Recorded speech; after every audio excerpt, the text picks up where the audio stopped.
Assalamualaikum warahmatullahi wabarakatuh. Alhamdulillah, kita masih diberi kesempatan oleh Allah Subhanahu wa Ta'ala untuk menjalankan ibadah di bulan Ramadan tahun ini, meskipun dalam situasi yang berbeda dari tahun-tahun sebelumnya. Pandemi COVID-19 ini berdampak pada segala lini kehidupan kita dan mengenai seluruh lapisan masyarakat. Reaksi masing-masing orang berbeda dalam merespon pandemi COVID ini.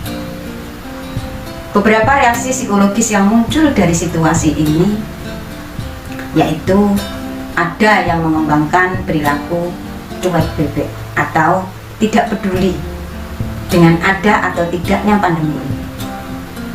Jadi kehidupan dia tidak berubah ada pandemi ataupun tidak.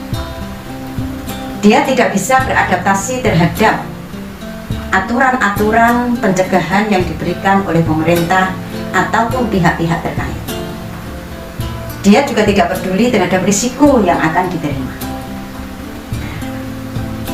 Ada lagi yang mengembangkan reaksi terhadap situasi ini, yaitu beradaptasi dan tangguh terhadap situasi ini.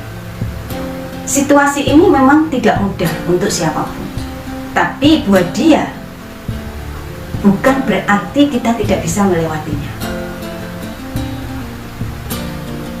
Respon yang dimunculkan adalah dia beradaptasi terhadap situasi sulit yang ada di hadapannya, yaitu dengan mengembangkan perilaku sehat, dengan peduli terhadap upaya-upaya pencegahan yang dilakukan oleh pemerintah, pihak-pihak terkait. Dia ikut terlibat di situ, karena menurut dia bagaimana kesehatannya dan kesehatan keluarganya serta kesehatan masyarakat itu menjadi sesuatu yang sangat penting sekali. Nah, kemudian ada lagi yang memberikan respon terhadap situasi ini, yaitu dengan ini yang meresahkan. Salah satunya yang menjadi persoalan banyak pihak, yaitu kepanikan, mengembangkan kecemasan yang tinggi sehingga muncullah kepanikan.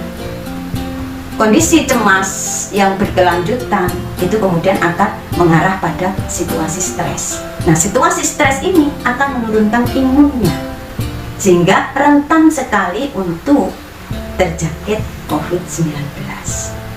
Selain itu juga dia akan responsif terhadap situasi-situasi yang dihadapi.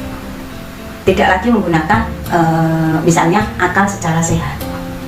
Ada beberapa kasus yang sudah muncul terkait dengan dampak kepanikan itu.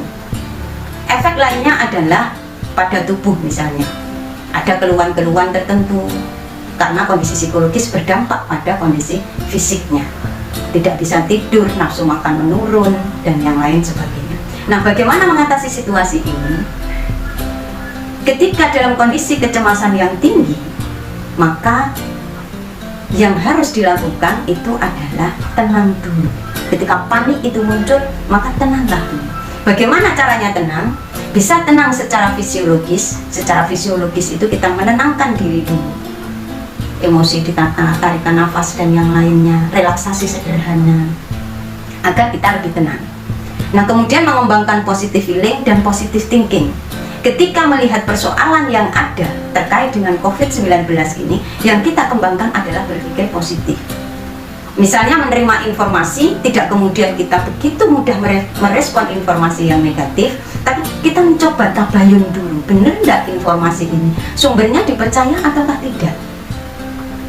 Nah, ketika kemudian hal-hal negatif, emosi negatif muncul, kita bisa kemudian melakukan self-talk. Misalnya, kita ketakutan.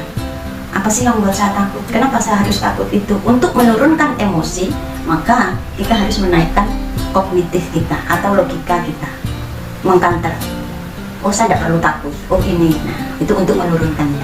Nah, selain itu ada hal yang sangat penting sekali, yang juga penting, yaitu terkait dengan spiritual religius. Jadi, situasi ini tidak mudah bagi siapapun.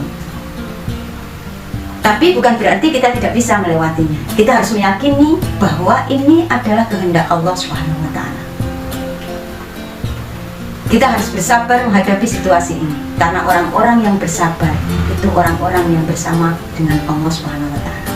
Jadi kita harus tenang dengan pendekatan spiritual, tatmainul qulub. Nah, hati yang tenang, kita tenangkan hati kita dengan berzikir dan yang lainnya ke sana.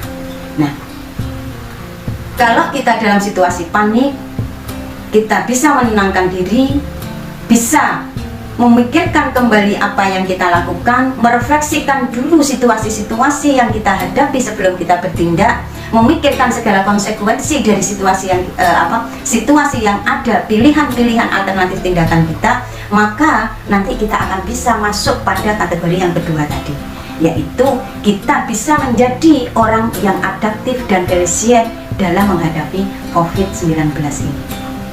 Saya kira itu, mari kita bersama-sama yakin dengan energi positif yang kita kembangkan, maka kita akan bisa melewati situasi ini bersama-sama. Terima kasih. Wassalamualaikum warahmatullahi wabarakatuh.